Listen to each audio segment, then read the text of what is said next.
Hello. Hello.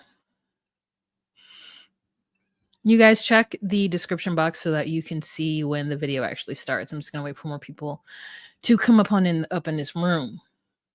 You feel me? Go ahead, come up in this room.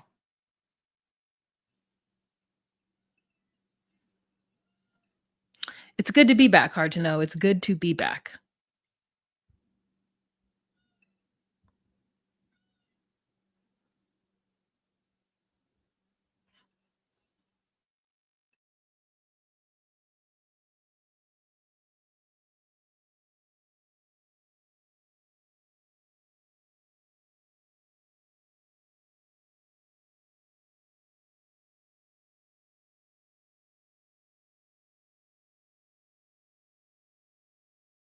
Hey, Connie. Hey, girl. I was trying to see if there's any other videos that I have saved to show you guys. Because this month has been a doozy, has it not? I miss you too. I miss everybody too. Okay, we got 4 people in the room. Don't forget to give this video a thumbs up. We'll get started when I get, well, it's Saturday. It's 3 p.m. on the West Coast. It's 6 p.m. on the East Coast. I was like, do I wait until 30 people show up? Because remember, I used to do that. Or do I just get started when 10 people are here?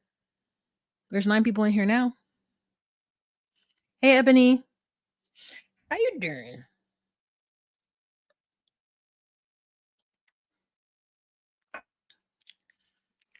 Doing? I have a beverage, and I think that I'm going to put the beverage in a cup.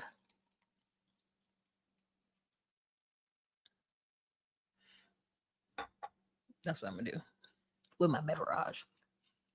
It's apple juice. Hello. J Ray, how are you doing? Okay. Let's get started at 3 minutes. And I'll just let everybody come on in the room. Everybody used to sing a song. Who knows what that song is? Who knows what that song is, girl? Who bloody knows? Not me.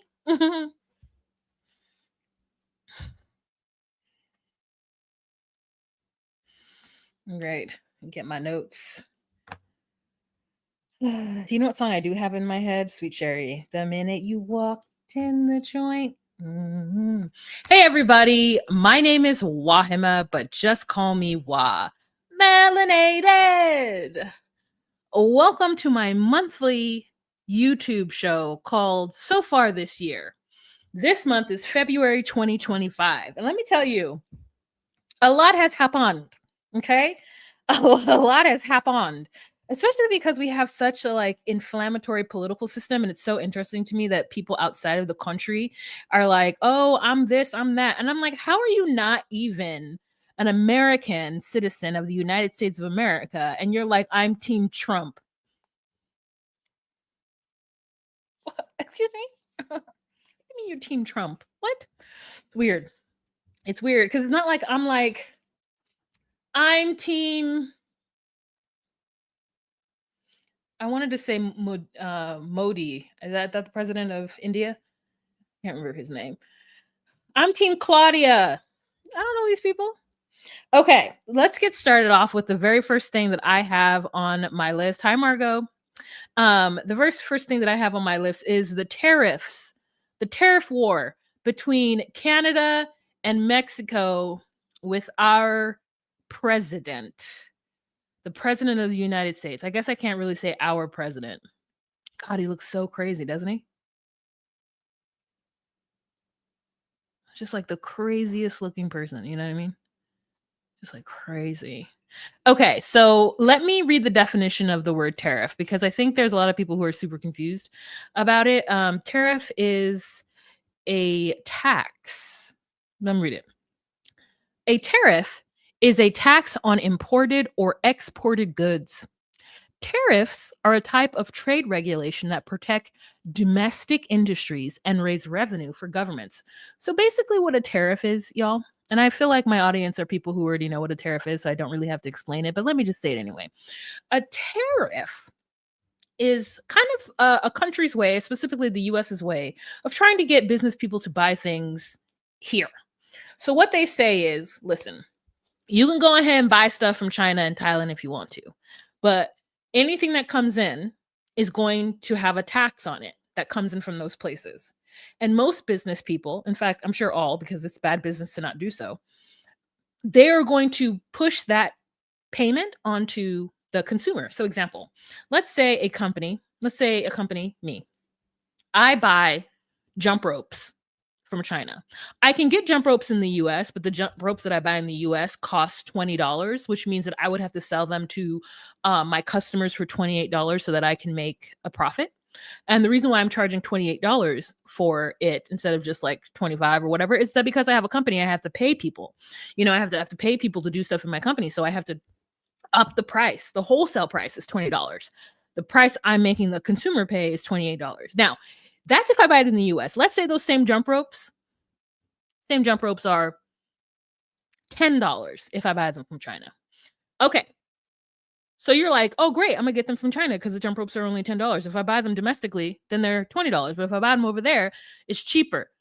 However, the US puts a tax on when you go outside of the country and buy something. The America says if you ship something from another country here, at the border, we are charging you as the person receiving the item 5%, 10%, whatever the tariff price percentage is, right? And so now, instead of that jump rope costing just $10, it maybe costs $15, which is still cheaper than if it were made in the US. But I'm still a business person. And not only did I have to pay the shipping for it to come here, I also had to pay the tariff for when it got here. So it gets here now, instead of it being $10, I have to pay $15 for that item. That's $15, $18 for that item, whatever. But I'm not going to eat that cost. I'm not going to eat that cost. I am going to charge the consumer, the person I sell it to, the price of the tariff so that I'm even Stevens on that tariff, plus whatever else that I need to make a profit to pay my employees, myself, their health insurance, my health insurance, whatever that is. So that is what a tariff is. For some reason, Donald Trump got y'all thinking that the tariff is on the country, that the US charges China because China sold you a $10 jump rope. No. So basically, him trying to say that that's going to happen is going to go up. It was like weird. It was weird the thing he was trying to say. So people were like, yeah, charge them more. But then those countries are like, that's not even how it works. And then secondly, if you raise tariffs, then that means that the US person who's purchasing said item for $10 from China is now maybe not going to buy that thing from China. Maybe they're going to now buy it domestically because they don't want to pay the tariff. So that makes it so that the China company loses money because they no longer have the American business. But it also means that the American company has to buy from here. So instead of that jump rope being $22 with the tariff and the shipping, it's now, instead of it being $22, it's now $28. So the consumer is the one who ends up paying for that. So he went into that war with Mexico, and Claudia was like, girl, we're not playing with you. Like, because they try to make it seem like Mexicans and Mexico don't be doing shit for the US. But we are on the same body of land. We're on the same continent. The same thing with Canada. Same body, continent. So there are, no rivers or oceans or bodies of water to cross in order to get said product into this country. And the US not only uses migrant workers from Mexico to pick certain things and to with the agriculture in the heartland or whatever. Not only do they use that, but we also get some of our energy, our electricity, especially those of us in the north up here, from Canada. So we do a lot of trade with Canada. We do a lot of trade with Mexico. We do a lot of trade with them. one of the things that Canada is an importer of is spirits, is alcohol. Any Canadians in the room right now? Hey, Joy. Hey. Anyways, any Canadians in the room know that for a second there, they had to take American spirits off of the shelves. Okay. There was no Tennessee Jack. There was no whatever other whiskey y'all drink, because whiskey, there's American whiskey and there's Irish whiskey. And equally, black people were suffering with no Crown Royal, because Crown Royal is a Canadian company. So there's just a lot of things that I think Americans don't realize, those Trump Americans don't realize, come from these other countries. You know what else comes from Mexico? Avocados, limes, other produce. And let me tell you right now, this lime right here,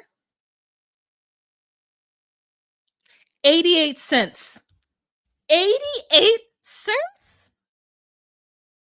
88 cents. Limes should cost a dime.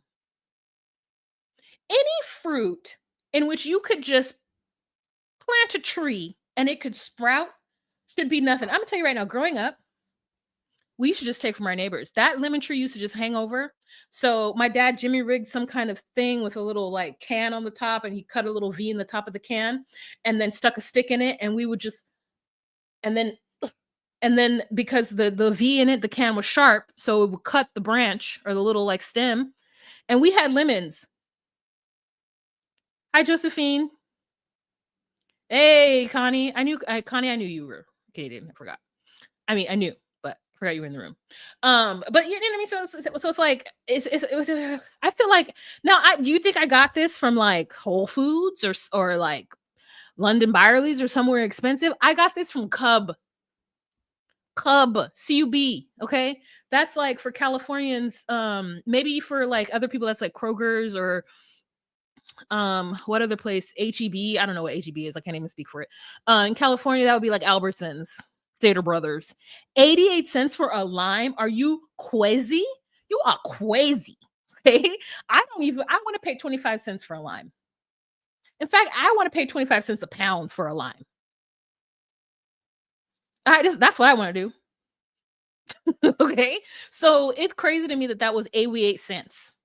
And I was like, Mexico, it's not my fault. It's not my fault, Mexico. Stop charging me 88 cents. Joy says they just don't know how much this will affect the US. However, we do need to change. So, okay. I mean, hey. Yeah, it's crazy to me that people don't understand how things work and how, shit happens. And so, you've now got, there was a movement in the US where people were like, okay, well, I take back my vote. Like, I'm sorry I made the vote. These brave souls came on social media and told everybody that they voted for Trump. But now that they have been negatively impacted by Trump, they don't like him anymore. And here's the truth.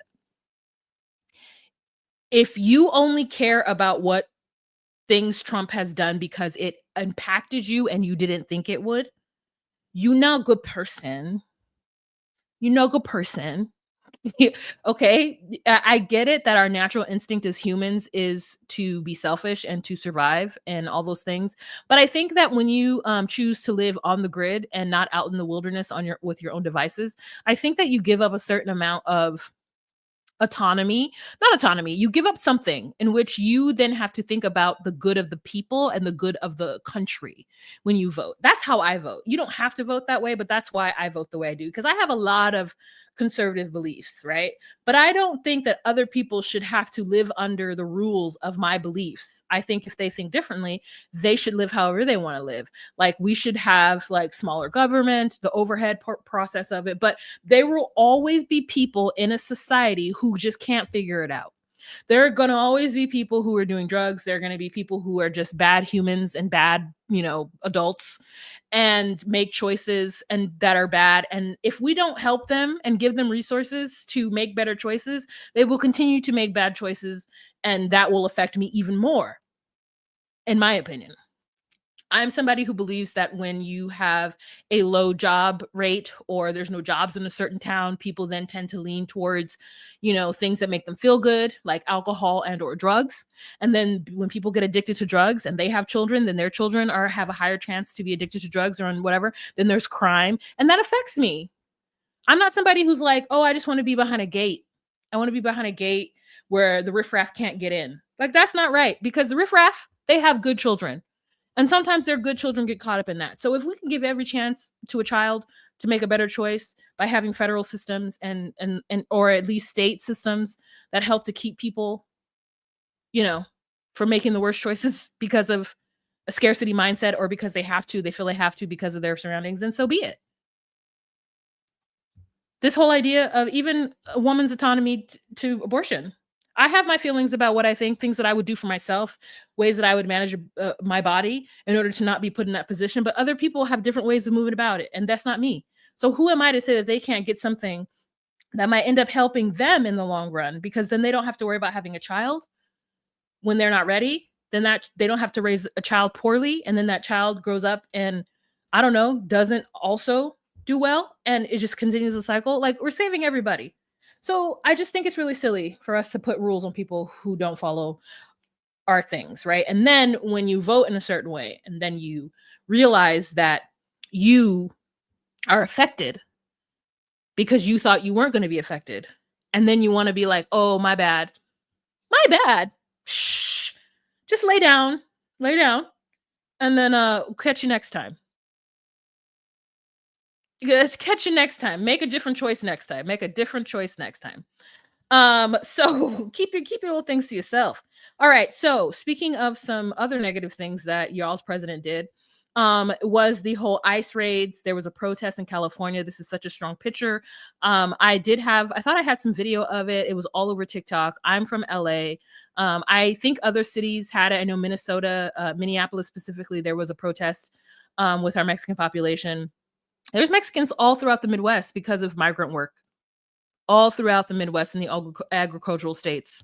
And so it's just like really weird when people vote against their own interests, specifically when like they're like, oh, he's not going to do it for real. He understands that it'll affect us, but it doesn't matter. Why scare people? Why do you think it's not going to affect you? Why scare people? Why have people like there are people who do certain work. Let them do their work. Let them live their lives. Let them have their families. It's all beneficial. It's all cyclical. And I love the way that Claudia was kind of talking about the migrant workers here that are specifically from Mexico. And she's like, our people are over there doing you guys a favor.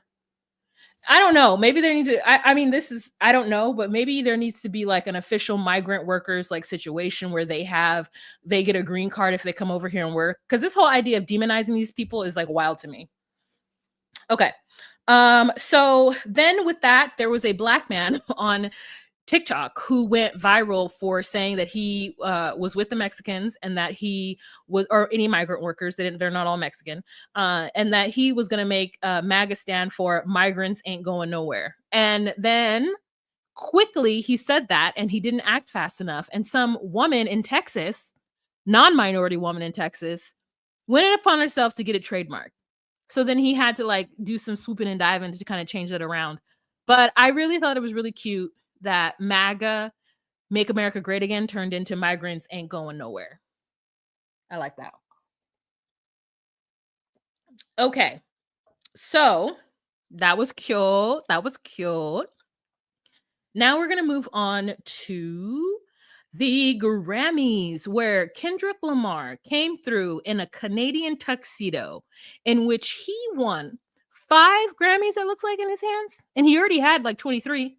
And for Not Like Us, dragging a Canadian citizen. Now, here's the truth. I liked Drake, but I don't know. Listen, let me tell you the moment where I was like, oh, I can't fuck with Drake anymore. Is when he was on the side of Tory Lanez.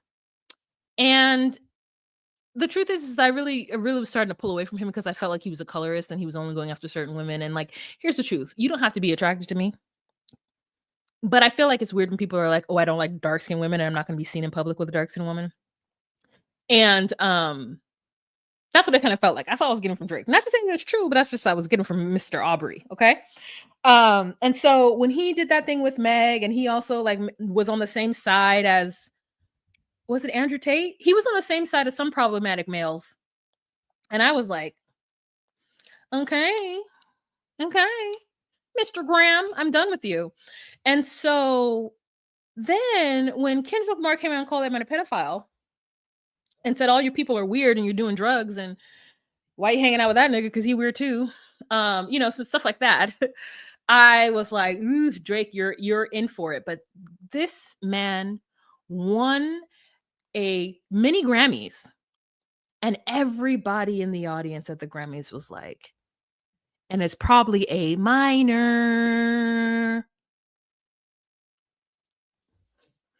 And then I saw footage of him over in Europe somewhere on tour. And I said, these people know all the words to your song, and you say the N word in a lot of it. Is it like the Kanye West thing where people just be yelling nigga out loud in front of these in these concerts? I said, I can't trust Mr. Aubrey.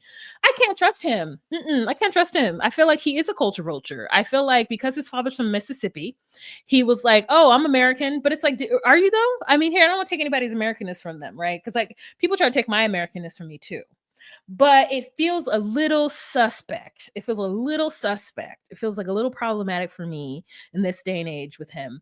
And yeah, they asked his father, like, hey, what do you think about this Kendrick Lamar and Drake beef? He's like, I don't care nothing about that. They ain't got nothing to do with me. That man's father said that on TV. I said, oh,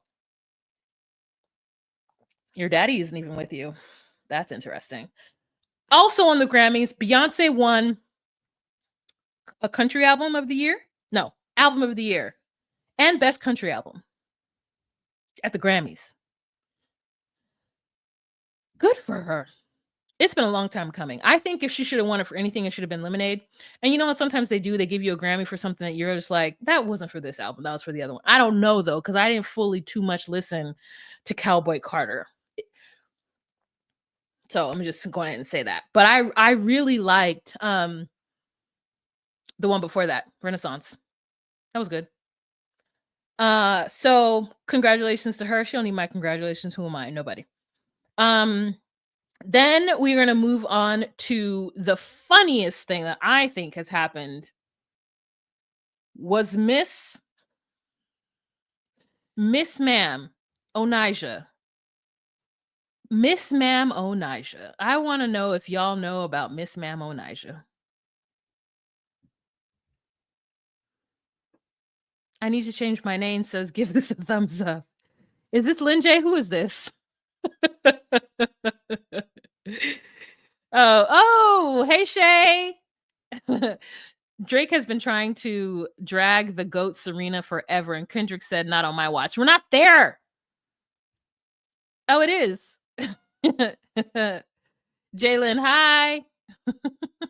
Good. I'm glad you're here. We love the new meaning. I love it too. In Drake's defense, his father wasn't a great father. Okay, I'll take it. Cowboy Carter is a great album, but she was cheated for Lemonade and Renaissance. I agree. Hey, JW. So, okay, let's talk about Miss Onajah. So Miss Onajah is a Muslim woman who found herself in Pakistan because she catfished this 19-year-old boy and was saying that he promised her marriage. So she went to Pakistan and she got there, and he and his family were like, no, And so then she, as the good Muslim woman, was like, oh, you played me. Y'all trying to play me. So no, you owe me restitution. You owe me. In fact, the country of Pakistan owes me. And I don't know that Pakistan has ever been put on the United States media news in such a way that didn't have a negative connotation than Onajah. She really did kind of show Pakistan in a different light to me. Now, you can't believe the media on everything, but sometimes you just don't have the time in your day, your week, your month to really start searching around in other countries and see what they're doing. You just hear a soundbite or a thing about a country and you're just like, okay, I was on Malala's side, so like, okay, and so is it Malala? Is that her name? Let me just look that up. Is there another one? Malala. I think it's Malala.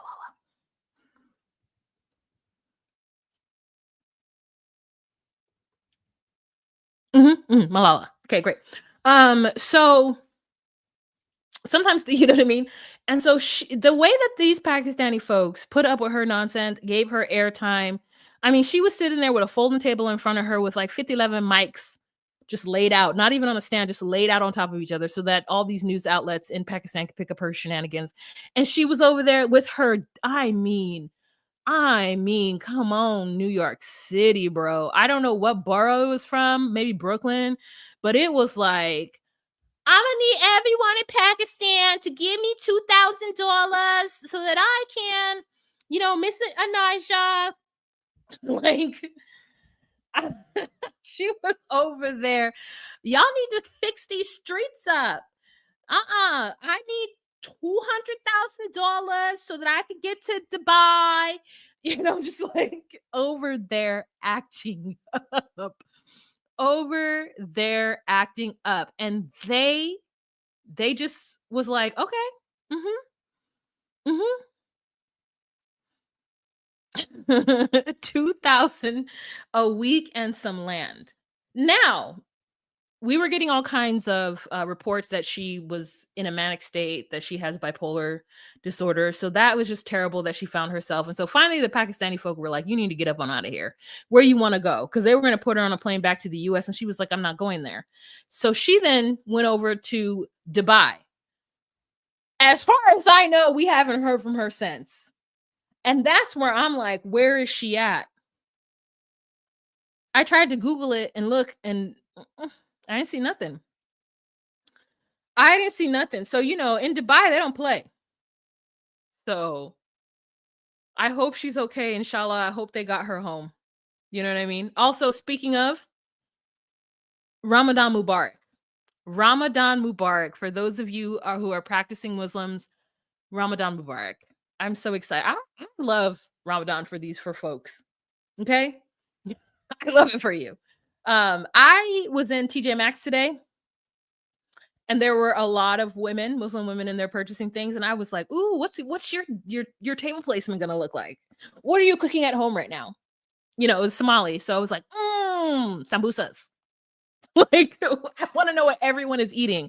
I follow 3 accounts on TikTok who specifically do food content, but then when they do their Ramadan food content, I'm there like, it's too bad I wasn't feeling my Arab food cooking situation this month. I'm feeling very Mexican. So I made picadillo. I made some refried beans from scratch. And I've been like making salsa. It's been delicious. I made some Mexican rice. But girl, don't let me feel like I want a piece of chicken to fall off the bone. Some lemon chicken with some like lebne and some pita bread, girl. I will be at the grocery store in 2 seconds. I got some pine nuts in there. I'll toast those up. Give me some parsley. It'll be a good time. It'll be a good time. I heard she was detained for her safety. Ooh. I think she got in trouble in Dubai. I know she got in trouble in Dubai. Joy said, I'm scared for this woman. She went over there as her whole New Yorker self to the very strict Muslim. Yeah. Definitely worried for her safety. I just wonder where she's at. I hope her son got her. Because I know the Trump administration ain't going nowhere to try to get help her out, help good sis out.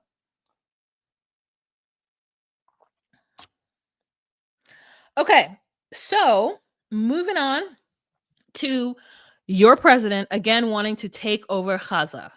Y'all, I am so flabbergasted by it. I am like, oh no, we cannot do that. Also, listen, he's like, we're not gonna buy it. It's nothing to be bought. It's war torn. We're just going to go there and start building.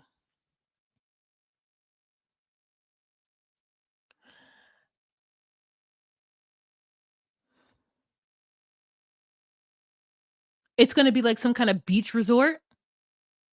And then he has this like political, he has this like, there is a video out where it shows like an AI of what Gaza could look like if Trump were to take over. Remove the Guardian from that picture, but yeah, there is definitely like an Elon Musk looking character. There's money falling from the sky. There's Trump and Netanyahu at a beach resort. It's called Trump Gaza. There's a huge gold statue of Trump And he's telling these people that he's going to come over there and make it better, that they're going to just like pick them up, move them somewhere else, give them housing, and then just turn this strip of land next to the Mediterranean into some kind of like hellish gold den of ill repute. You guys, that is holy land. Okay. I'm not, as a former Christian, do you know how close Gaza is to Bethlehem and like Damascus? Like, that is where the folk of the Bible lived. And that's for everyone. Like, that's for anyone who is who is of an Abrahamic religion.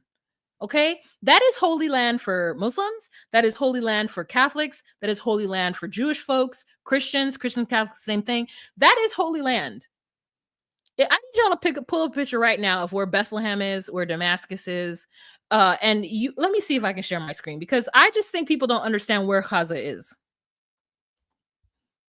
I think that people just think that it's like, I don't know, just somewhere. Okay, let me see if I can share my screen. Let's get this out of the way. Let me share my screen.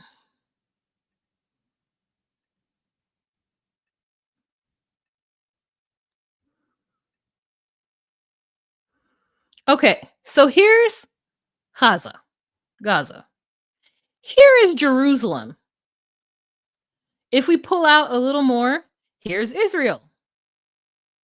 Here's Gaza, Jerusalem, Bethlehem, West Bank. Like, this is all Bible land. Dead Sea over here. Tel Aviv. Like, what are you talking about? What are you talking about? I don't know. It is wild to me. To me, it's very clear that this is somebody who does not understand the Bible, doesn't care. Look at where Nazareth is. Now, I'm not saying it's like super close, but it's not far. It's like Jersey and Connecticut.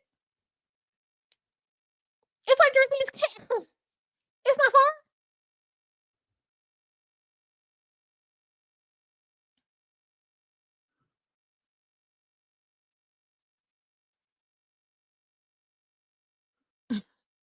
Unfortunately, Donald Trump got millions of dollars from another lobbyist to annex the West Bank too. Jeez Louises. Y'all, I just wanted to show you guys this because I think some people truly don't understand what they're talking about when they talk about Israel and all these places that, especially those people, those Christians. I think that y'all, this is North Sinai. Like, this is all the land of, this is, I'm like, as a former Christian, I'm offended. I'm fucking offended. You know what I mean? It's rude. It's rude to think that you about to go over here and where you gonna put them? Where y'all about to put these people? This is what I want to know. Where you about to put them? Where you about to put all these people right here? You gonna put them here? You gonna? I don't know if you guys can see my mouse, but where you gonna put them? Where? I don't know. This shit makes me mad. Okay, so I'm gonna stop sharing my screen. We won't do that one. Okay. All right. All I see is Palestine. Like, it is. Oh my God. I am so annoyed. So annoyed. Okay. So that being said, let's move on to our next thing. He better not try to go over there and take over Gaza. I mean, there's nothing I can do about it, but that shit is wild. All the Muslims who voted for him because they say that homegirl did not have a proper stance on what she was going to do with Gaza. And I just think that there are a lot of people in this country who just want their politicians to be, I guess, what they would consider straight shooters and to speak from the hip. But as somebody in corporate America, specifically the HR side of things, I feel like there is a certain amount of responsibility that people in power have to move through, and telling the people everything is not always the right move. because masses of people, especially people who don't know very much and don't have very much, giving them information doesn't necessarily make them a more well-rounded individual. It doesn't necessarily make them more learned.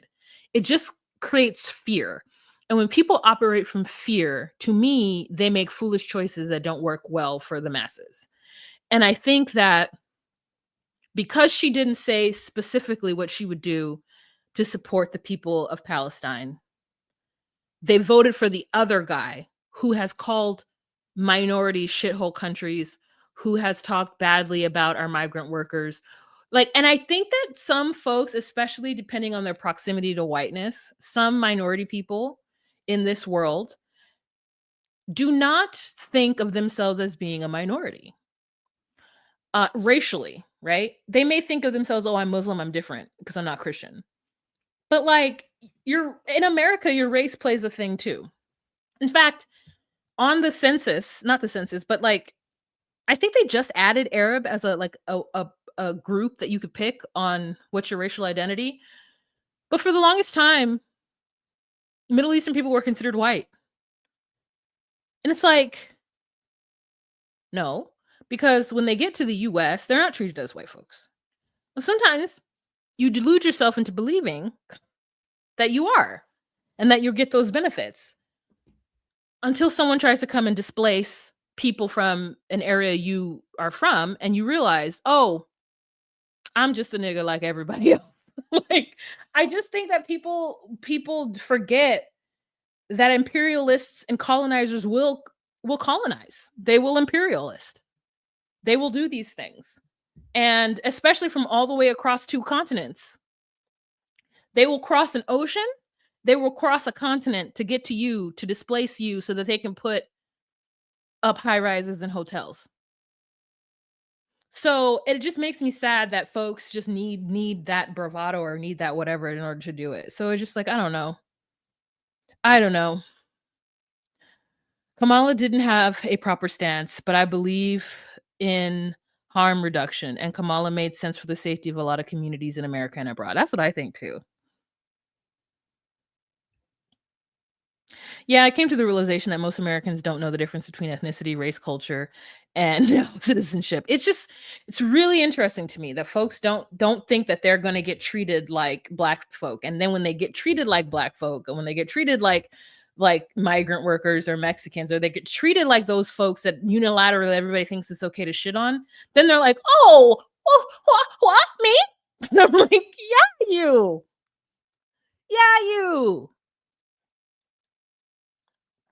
So moving on. Okay. Joy Reid was fired from MSNBC, and the reason why that's news is because let me tell you about my parents. They loved him some Joy Reid. They loved him some Joy Reid. My dad will even be like, "Oh, I like her hair." I'm sorry, do you like my hair? Do you like my hair? Is what I always want to know. When he's like, "I like that haircut on her. It looks good." I'm like, "What about my haircut? Huh, sir?" But they love them some Joy Reid, and they watch the readout religiously. And so it's just weird that it feels like, this whole DEI situation. Oh, wait. Did the planes crashing and the DEI situation happen this month too? It did. I didn't even write that down. Okay, anyway. So the whole DEI situation with Joy Reid is like, oh, okay, well, it just feels weird. Like, I just have a hard time believing that MSNBC took away 3 non-white people's time slots because of some kind of DEI rollback, as though like Joy Reid was she not making numbers? Because if that's the case, then say it.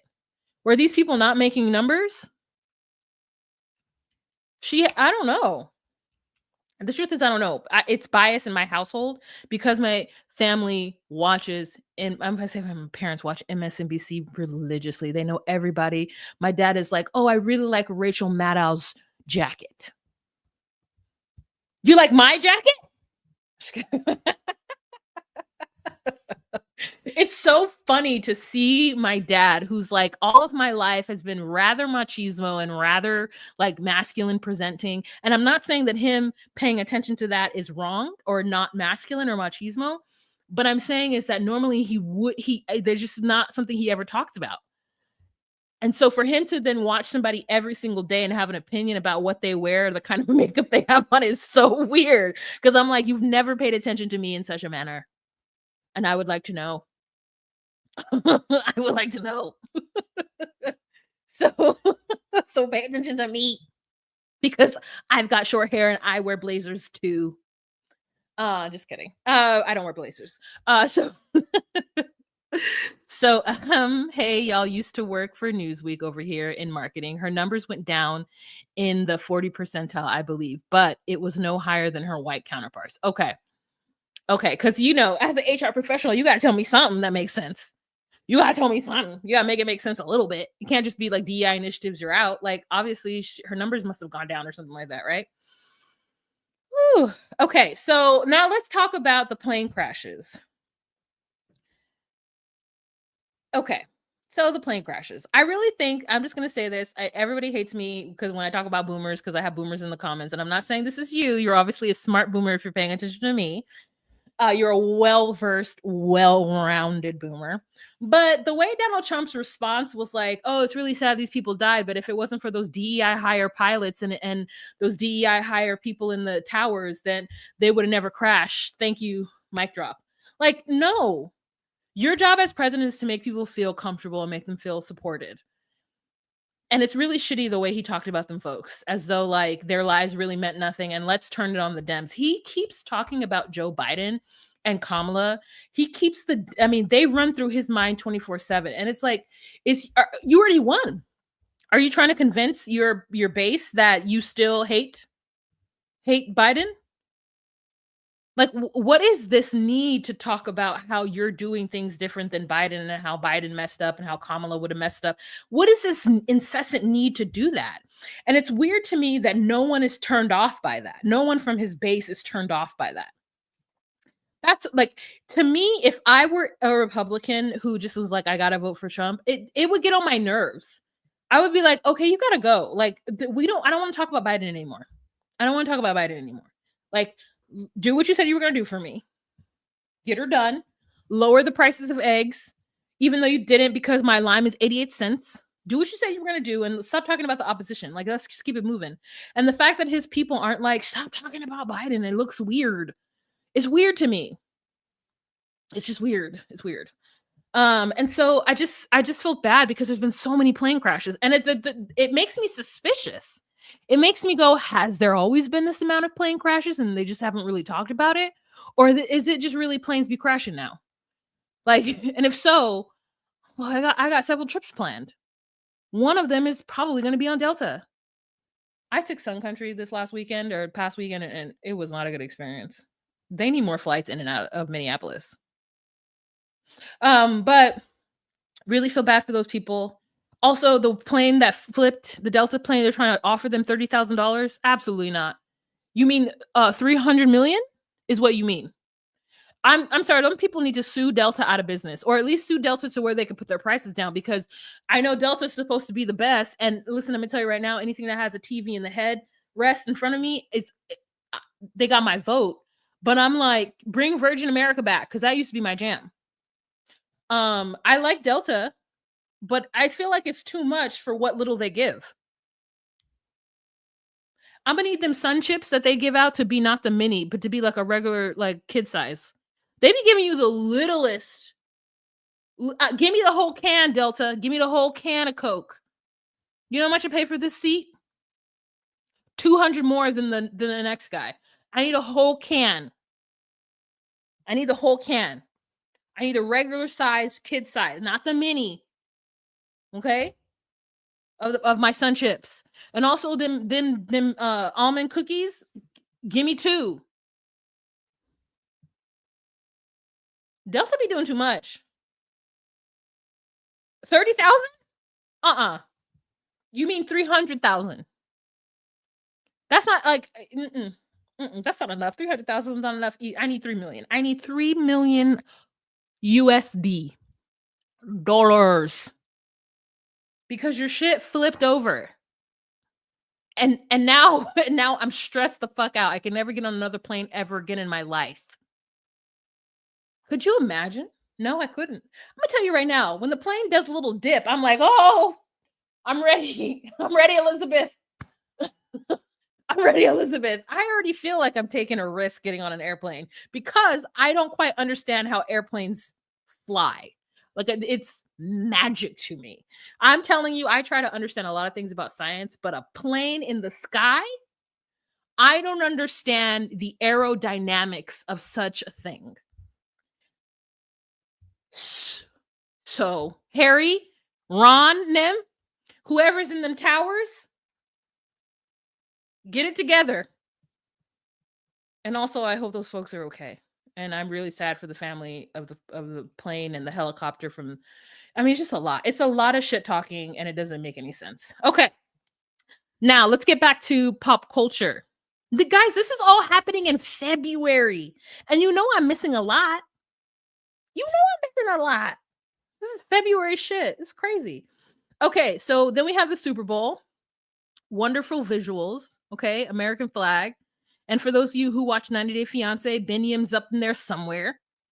Okay, wearing red. Don't know which one he is. We got men wearing bell bottoms. I love it. I love it. I love this whole outfit. I'm here for it. Are them Nike Cortezes? I hope they are. I loved it. Okay. Sam Adams as Uncle Sam. Uncle Sam represents America, by the way. It's not a step and fetch vaudeville character. It's not Uncle Tom. Uncle Sam is the American government. And making him a black man who is probably dealing with identity politics, telling him to not say the thing he's supposed to say because he's about to, on national television, US television, call a man a pedophile, which I think men need to call other men out for being pedophiles too.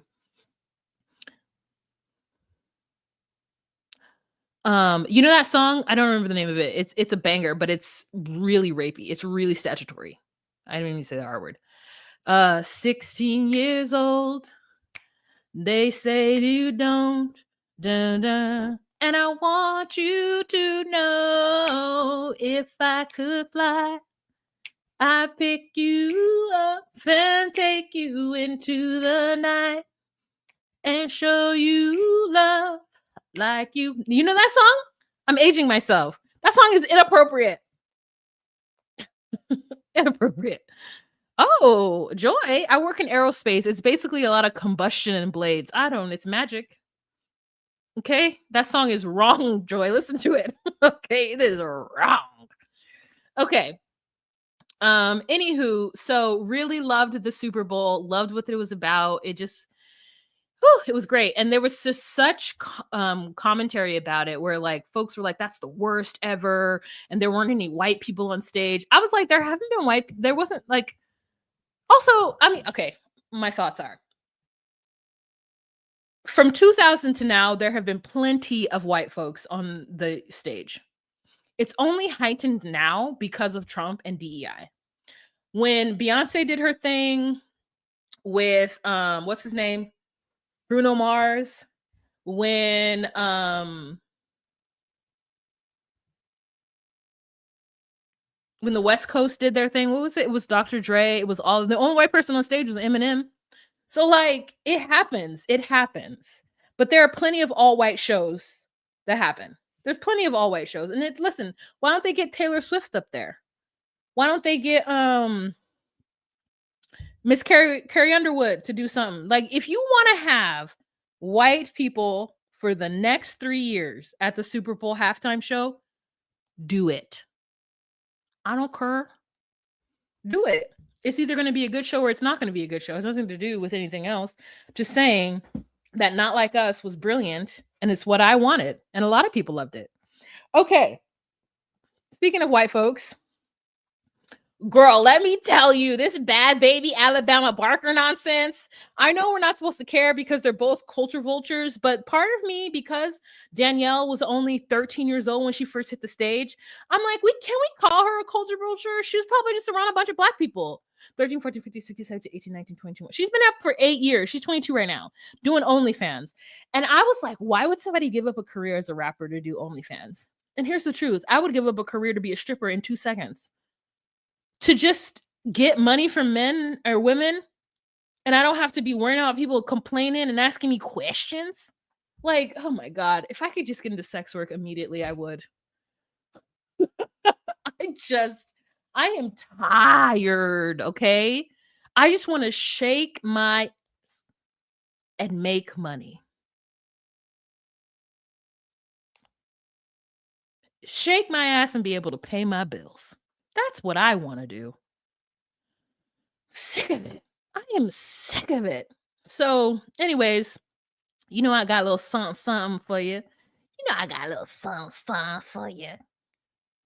Let's watch it together. Thought I was gonna come back for more, you dumb, dirty bitch.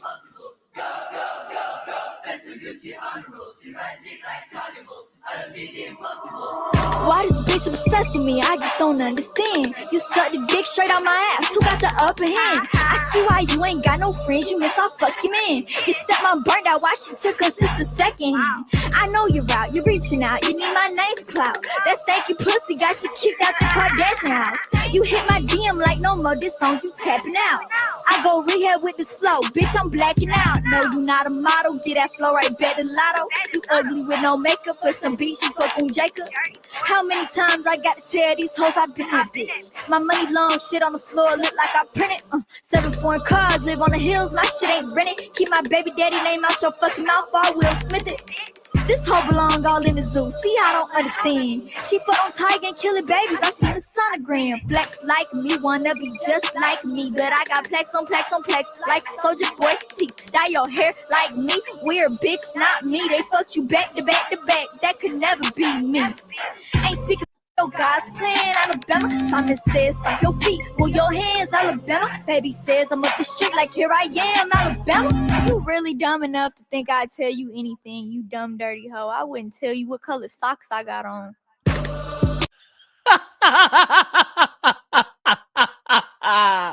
You dumb, dirty hoe. I wouldn't tell you what color socks I got on. This girl says she got plaques on plaques on plaques like Soldier Boy's teeth. What?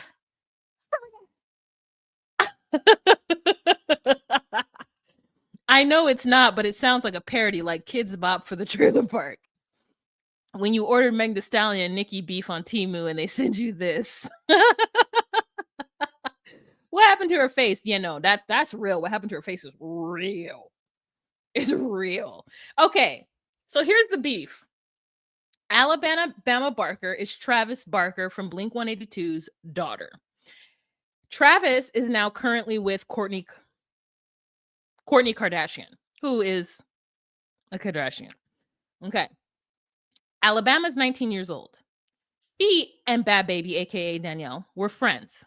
Danielle been going through it. She's been going through it this whole time. She had cancer. That baby daddy was DVing her, all this stuff. So during one of their spats, he found himself over at Alabama's house. And I think she was on tour. She was somewhere. She wasn't in town. Oh, and she also had his baby. So she then, which she, as far as I know, hasn't put that baby on TV at all, which I love that for her because her mother put her out there on Front Street, has been trying to get her to do stuff since before Dr. Phil. And Dr. Phil, she has a whole backstory of like going to one of them camps where they're supposed to like turn your kids, from the path of bad to being good, but they abuse them and sleep deprive them. And so she's wild AF, right? She's wild, but she's just somebody that we saw grow up, put a lot of like trashy ass music out, and some of it banged, some of it didn't. Okay. She's friends with Alabama Barker. Alabama Barker, 19, at some point between Hope 18 and 19, has sex with her baby daddy. And then when she's starting to see that something's weird, she asks her and the girl denies it. And then it ends up coming out that it did. And that's how she found out. She also has a homegirl named Camilla. They're both OnlyFans people, Camilla and Bhad Bhabie. Now, then Alabama dropped a diss track. So Bhad Bhabie was like, oh, okay. So you think that I'm not real in these streets. You think that all this for the last 8 years has been a fucking show. Well, guess what? Here's my diss track. And so she comes out and she's like, you suck the straight out my. That's crazy. That is crazy. That is crazy. Y'all hate it. Y'all hate it. Y'all hate it. You'll think it's trash. Listen, this was entertaining to me, and I really feel like that diss track was really good. Like, I was like, I gotta show the people because the diss track is good. She really did diss her. She said, "You ugly." Oh, you think I tell you stuff? I wouldn't tell you the color of my socks. Okay, that's fine. You don't have to like it. You don't have to like it. You don't have to like it. But anyway, so after she quit doing music, she makes like 50 million a year. If my dad wasn't alive, I'd be on OnlyFans doing it all. Doing it all. 50 million? We all living good. Every single family member who got a problem with it. 50 million? 50 million? Girl, I'm swinging from poles, shaking ass. Okay. In other news, Michelle Trachtenberg passed away. For those of you who are millennials, you'll know her from Buffy's little sister. Remember in Buffy when like Buffy and her, it was just her and her mom in Sunnydale, and then all of a sudden they came back next season and made it seem like it was a fever dream, but she had a little sister. That's Michelle Trachtenberg. She was also Harriet the Spy with Rosie O'Donnell. That's the girl. She died 39, cancer. It got crazy.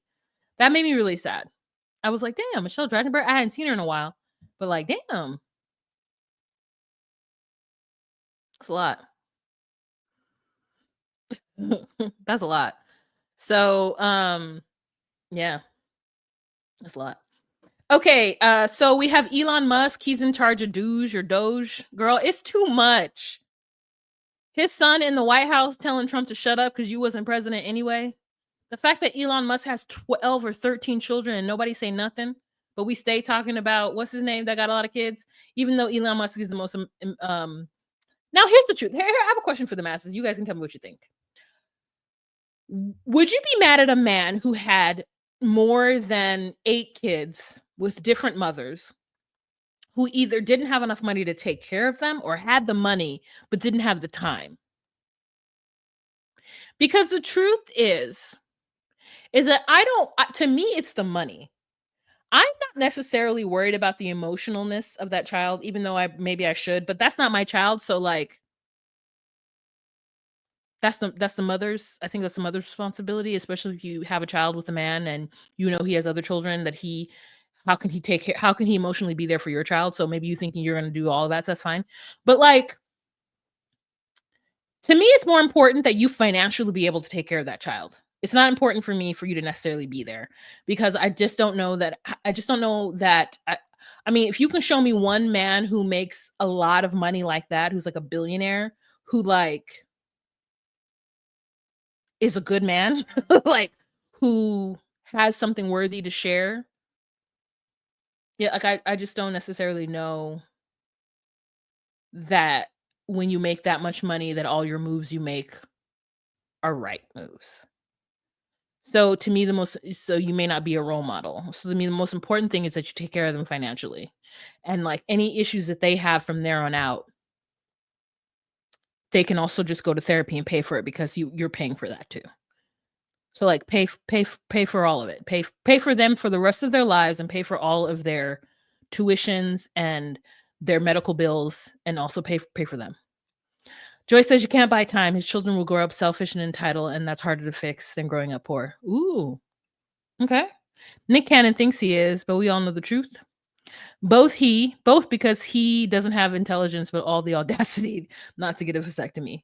I'm annoyed with both just the same. My child's father has 8 mothers. My child's father has 8 mothers. Do you mean baby mamas? Because I think it is impossible to have that biologically. Okay. So anywho, there's that. Doge is the Department of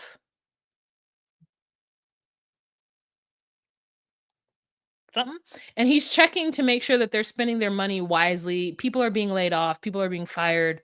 If you don't come home, like it's crazy. It's a lot. You're one of what? You're one of. I said a lot, rose and love, so you gotta you gotta give context in that sentence. So I have some videos with some stuff. Oh, this guy on TikTok, he makes me happy. Surprise, surprise. Surprise, surprise. Surprise, surprise. Surprise, surprise. He's obviously a dancer. Here's the work from home situation. I want them to work from home because, as everyone knows, most of the time they're not working, they're not very productive, and it's unfair to the millions of people in the United States who are in fact working hard from job sites and not from their home. As federal employees, they must meet a high standard. They're representing our government, they're representing our country. If they don't agree by February 6th to show up back to work in their office, they will be terminated, and we will therefore be downscaling our government, which is something that the last 10 presidents have tried very hard to do but failed. We don't want that. Okay. The last 10 presidents? I thought we just went into COVID. Also, I don't necessarily know that it is valid for people to be working at an office. I think that working from home is so much better. Yeah, there will always be scammers, but there's scammers and people who scam and they be at work. You know what I mean? There are people who go to work, sit there and don't do nothing. So like, what is the point of forcing people? As long as they're getting their workload done, what's the point? What's the point? People are happier at home, including myself. I wish I could be at home. Now another thing that has happened, so many things. Oh, wait, what did you say? Has 8 baby mamas, like sister-wise. Margot's like, I'm the laziest person ever when I work in an office. Exactly. He was like the last 10 presidents. That's crazy. So let's move on now to that lady in Idaho who y'all just let get dragged about that place. Didn't nobody try to help her. In Idaho is a relatively conservative, they're at a Republican town hall. Well, they're at a town hall in this conservative Republican town. And she had questions. And I think it's valid. Like, here's the truth. I think that people feel that when women yell and speak out and are loud, that there's something that needs to be quashed, specifically white men and women. I think that white women need to recognize that white men aren't always looking out for their best interest. I think that white men are white women's biggest op. And I think that most white women do not realize that. I think that they don't realize that. I feel like they be sleeping with the enemy and they don't know. So, the way that they dragged this lady out, and this is not even real police. There was like a police sheriff who was there as a civilian, and then there was security. It wasn't like it was like the city's police that was there at the thing. So she wasn't even lawfully being pulled out by law enforcement. She was being pulled out by private security, and they have since been fired or sued or some shit. But let me show you what happened, because this is wild. And the fact that all these people just sat there and let it happen and nobody stopped up and was like, hey, you don't got to grab on her like that. If she wants to sit. And because you're not smart enough to know that, you're just crazy people. And what we're doing right now is just pausing. Let's go. Let's go. Let's go. Don't touch her. This isn't the sheriff. Excuse me, Sheriff Norris. This gentleman is assaulting me. You out this now. Man is assaulting You out me. now. Let's go. This man is assaulting me. You is this out your now. deputy? Is this your deputy? No, don't fucking touch her. Is he a deputy? These are deputies. Who the fuck are these men? So how about that? Elon Musk. Hey.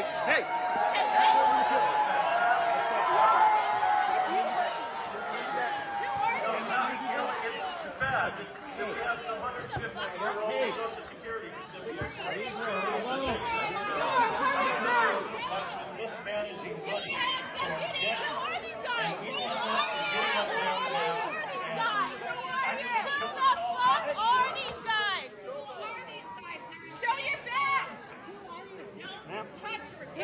Just cooperate, it'll be 100 times better. Yeah, that's what they say to rape victims, you fucking piece of shit. You refuse to identify yourselves. Who are you? Who are you? To come here today, and I applaud them for doing so. Thank you for coming. But the problem is this. They didn't come here to listen, they came here to interrupt.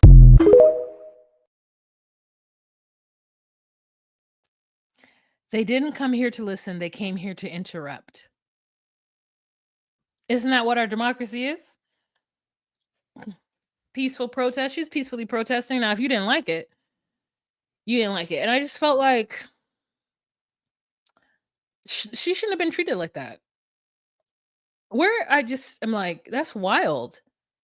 There is a way that then that sheriff coming over and yelling at her, telling her to leave. Like, there's a way to manage through, like, hey, you're causing a disruption. We can't have you causing disruption. Can you please? Okay, hey, and then manage it afterwards. Manage it afterwards. If you want to give her a citation, if you want to ban her from the building, if you want to do whatever, do that. But to be seen dragging a woman and not showing any credentials and just like, it's too much. It's too much. Like, I mean, I'm like, listen, and I know I said that white men are white women's biggest op. Not all. Excuse me. I never mean all, because there are some fantastic men roaming this earth. But it's just like, none of them were in that room enough to say, hey, we get it. Why don't they just stop the whole thing? Like, listen, I can't continue. She's yelling. I don't want to do this anymore. I'm going to leave. Like, there's no reason to put hands on her and pull her and drag her out. That's her dignity. That's her right. Like, it's just it's wild. It's wild. It's wild. It's too much. No matter what the race. Can you imagine two men grabbing you like that? No. No. It's just, it is, to me, it was a lot. It just, I was like, that's so disgusting. You know, and I guess it's just because I'm in HR and I'm like, don't touch nobody. Don't touch nobody. If like, you can control what you can control in your body. If you don't want to, if that man on stage didn't want to be there anymore because he felt like whatever, then he should have just left. He should have said, hey, don't grab her like that. She is still a human being. Put her down. I will leave. I will leave since she doesn't want to listen. Like, it's just, to me, it's dignity and it's treating people like they're human. And those two security guards, she wasn't assaulting anyone. She wasn't hurting anyone. She was just yelling and interrupting his speech. And she's not the only person, because there was other town halls and around different parts of the country, and nobody got dragged out by the hair of their chin. And the fact that nobody stopped them, that there wasn't a wall of women who was like, we get it, she's annoying, but like, you don't need to be dragging her on the ground. You don't need to be trying to fisticuffs and hold her. Like, that's crazy to me. It's wild. Okay, last but not least, because this just happened, is the whole Zelenskyy thing. Now, I'm going to show, I don't know what to believe. I still am assessing because I haven't seen the full thing. But here. You're gambling with World War III. You're gambling with World War III. It's not an overstatement, for sure, to say that it is one of the most astonishing moments that we have ever seen happen inside the Oval Office, between these world leaders essentially shouting at one another by the end of this, devolving into, at points, Trump and Vance berating Zelenskyy for saying that he was not being grateful enough for the aid that the United States has provided to Ukraine. Have you said thank you once? This a lot entire of meeting? times. No, in this Even entire today, meeting, have you said thank you? You have to be thankful.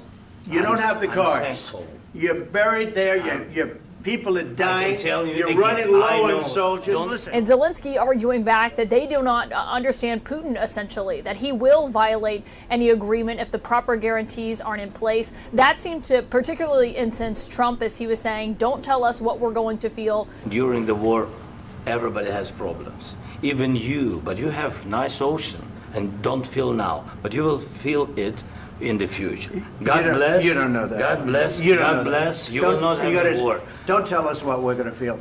We're trying to solve a problem. Don't tell us what we're going to feel. I'm not telling you. Zelenskyy has been arguing that Putin will not stop with Ukraine, that he will go on to other Eastern European nations, including Poland, as he made the argument there. And Trump was essentially pushing back on that and telling Zelenskyy that he had no cards and that he needed to make a deal. You don't have the cards right now. With us, you start having not cards. playing cards. Right now, you I'm don't. very You're playing serious, cards. Mr. President. You're I'm playing very cards. serious. You're I'm gambling the with the president lives in of war. millions of people. But just to give you a sense of how much things broke down, look at this picture of the Ukrainian ambassador to the United States. She has been the ambassador to the U.S., I should note, since 2021, since before Russia invaded Ukraine. She had her head in her hands at one point when I looked around the room and was just looking at all of the officials here. So it's unclear to me why President Zelenskyy is in the Oval Office talking in front of cameras, but he wasn't the only one. We also had this month, Netanyahu was there. We also had someone else doing it in the Oval Office talking to Trump in front of cameras. And I've just don't recall ever seeing the sitting president in the Oval Office talking to another person. Now, I heard that Zelenskyy wanted the cameras there and that he's been doing some kind of like tour within the US. And he's also had talked with the other administration, the previous administration, because he wants people to understand that the war is still very much happening and that the ceasefire that they want, it's that Putin is still fucking pushing the borders and trying to do sneaky shit. And so I don't know the exact details of how much money the US has given to Ukraine and whatnot, but Trump is like, basically, we will help you, we'll continue to help you, or we'll give you more troops if you let us mine some of your minerals. And I don't know where in the negotiations this happened or why it started, but it felt like JD Vance and Trump, from the snippets that I saw, came at him.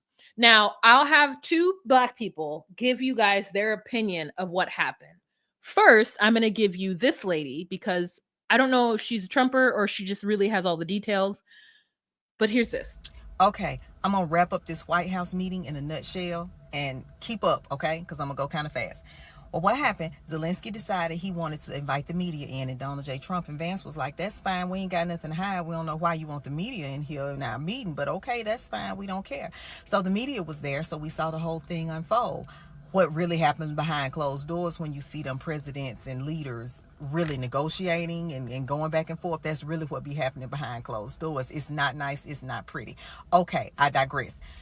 So everyone was there, so they got to witness it, and they were basically saying, Trump said, look, we want a ceasefire. We want peace talks, all of that. But what's going to happen, you're going to give us a stake in your minerals. Because we've sent you a lot of money. We sent you troops to a war that you knew you weren't going to win. So in order to kind of even the field, kind of get that back, how about you just give us a stake in your minerals? Well, Zelenskyy started kind of talking with a little air in his chest. I think he had a lot of pride. I think that's what it was. And Vance kind of shut that shit down. Vance started asking him questions like, come on, man, we done did all this for you. He said, you kind of arrogant. You got a lot of air in your chest and you ain't even said thank you. We basically done saved you and you ain't even said thank you. You real arrogant around here. That's basically what Vance was saying. So Zelenskyy kind of decided he wanted to talk even more greasy, right? So he went to talking, and then at the end he said, and you gonna feel it too. That's when Trump stepped in and was like, ho, player, wait a minute. You ain't even in a position to tell us shit. You can't tell us what we gonna feel, because in the card game where we playing cards, you ain't even got no cards.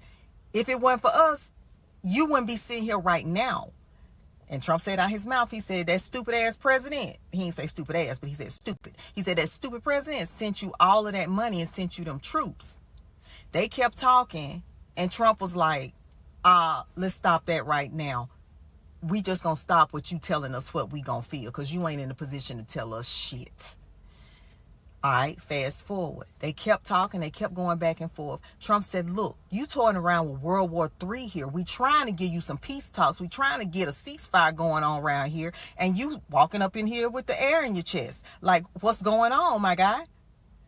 He kept talking greasy, and Trump said, look, if it weren't for what we sent you, you wouldn't have lasted 2 weeks against Putin. He said, I done talked to Putin. Putin ready for a ceasefire. What's your problem?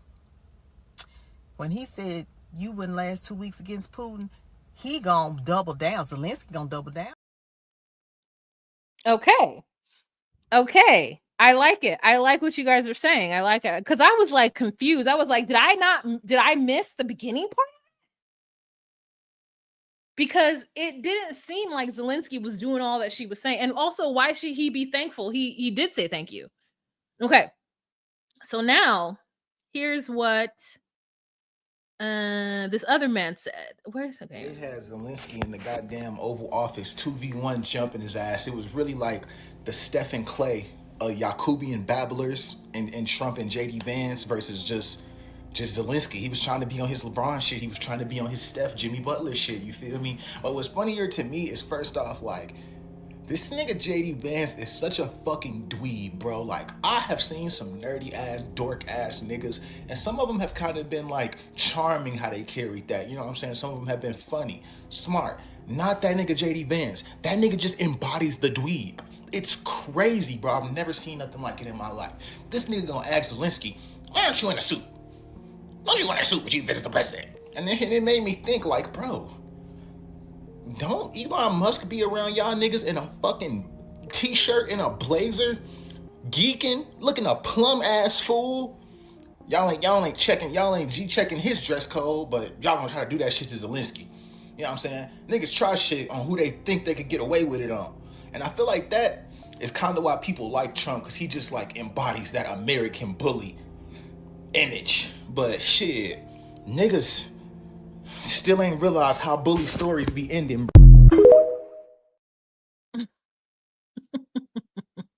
So yeah, because I was like, her version, I was like, excuse me, even if that's true, you don't tell the president of a country that's been in a war for over a year. Like, I feel like they've been in like the Ukraine for like 2 years. That, oh, you should be grateful and like you need to show more respect. And, you know, like, he's like, you're getting your people killed. You're going to cause World War III. And I'm just like, this is not the way to talk to somebody who is clearly, in my mind, doing a campaign trying to get folks to give him money so that, or not even give him money. Talk to Putin. That's your friend. Like, get him off our back. And, you know, he's even saying, like, if y'all let Putin do this, he's going to take over Ukraine and then he's going to hit Poland. Like, so it's a lot.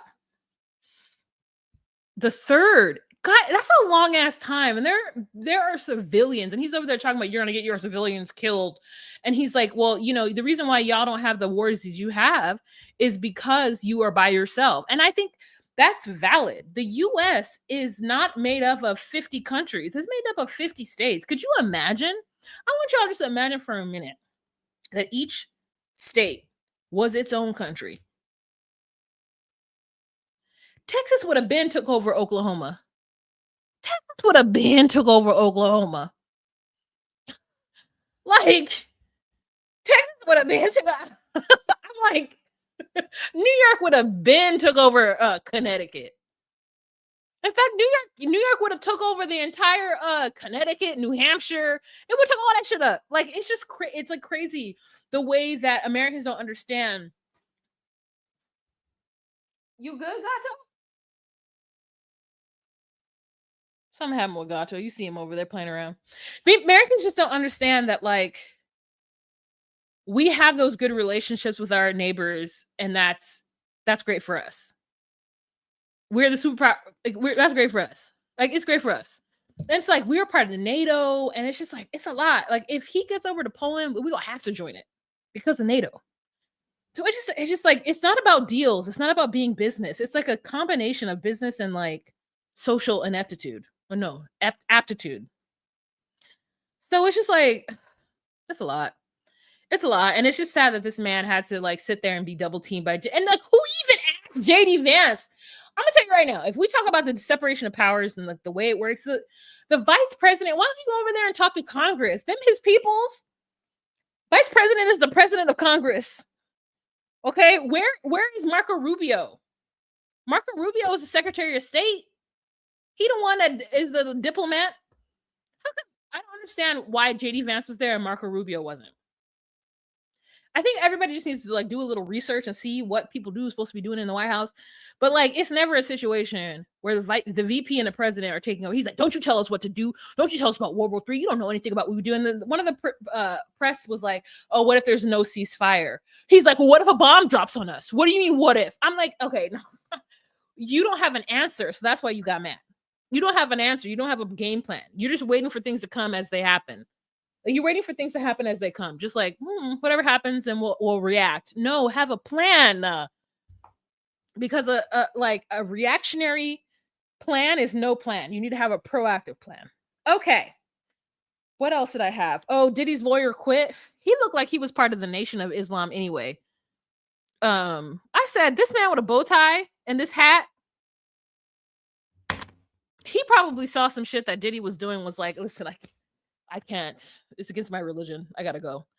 And usually people don't just leave like that. So yeah, did I miss anything?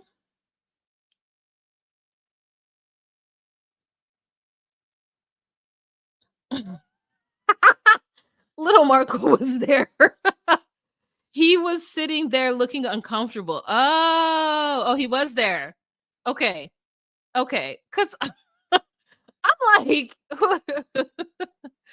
why? You gonna review any shows? Margot, I am a podcaster. In fact, I'm a podcaster right now with my friend Chris. But as we speak, Shay, this lovely individual you see right here, she and I are recapping Love is Blind Minneapolis because we're both in Minneapolis. But I do still do my recaps with Chris for 90 Day Fiancé. So yes, I am doing the recap. I'm just not doing the visual format of it. I'm doing 90 Day Fiancés, all of them, and I'm doing Love is Blind. So if you want to listen to Shay and I talk about that, if I make a suggestion, and Angie Stone, wait, that's March, but still. Oh, is this on your community wall? What's on my what's a community wall? Okay, don't let me figure that out. I'll figure it out and put it on there. The Black Bachelor. Oh no. You're a podcaster, but we be missing you. Oh, you guys are sweet. I could figure it out. But I would have to do something else besides 90 Day Fiance. I mean, I could do 90 Day. We'll figure it out. We'll figure it out. Tell me what you want. Tell me what you want to see. Oh yeah, the 1 day boycott. Yesterday there was 1 day boycott. Now, did I buy anything from PetSmart? I went to PetSmart. I'm trying to think. Did I buy anything yesterday? I didn't. I didn't get gas. No, I didn't. I didn't buy anything yesterday. Which means I have to buy stuff today because I needed to buy stuff from Amazon. Why can't you go live whole on your podcast so double time? Because we have a Patreon, and the Patreon, you get the visuals of what you're listening to. And so if we do it on YouTube, then everybody gets the visuals of what you're listening to, where we have to kind of give things for special things to our Patreon because they're paying behind a paywall. So I can't do that. Where are you doing Love is Blind at? Podcast. It's called DocuSweeties. It's normally with me and my friend Chris, but Chris can't do it. So Shay, who is my neighbor, is doing it with me.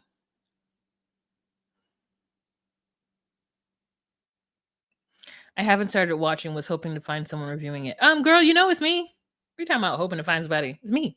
Me and Shay specifically. So you're getting a very black ass you're getting a very black ass opinion of it. So those episodes will go live most likely tomorrow. No, it'll go live as soon as possible. Our editor is editing right now. And Shay and I are going to record in 7 minutes. So I need to leave. Oh, I'm on your Patreon. Sorry. Oh, thank you. The Bachelor, I mean. What's the Patreon? DocuSweeties. Let me write it in here.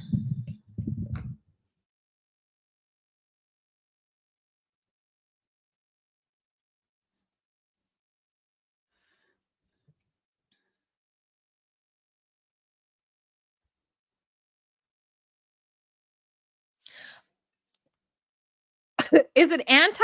I mean, I talk about that too. It's crazy the fact that it's so white, because it's not true. Minneapolis is not that white. It's weird. So there's that. I didn't know there was a black bachelor. We'll have to look into that. Don't worry, Soraya, I'll figure it out. Okay, thank you guys so much for joining. Let me tell Shay if she could give me like, let's do 6:45. I don't know if she's still in the room.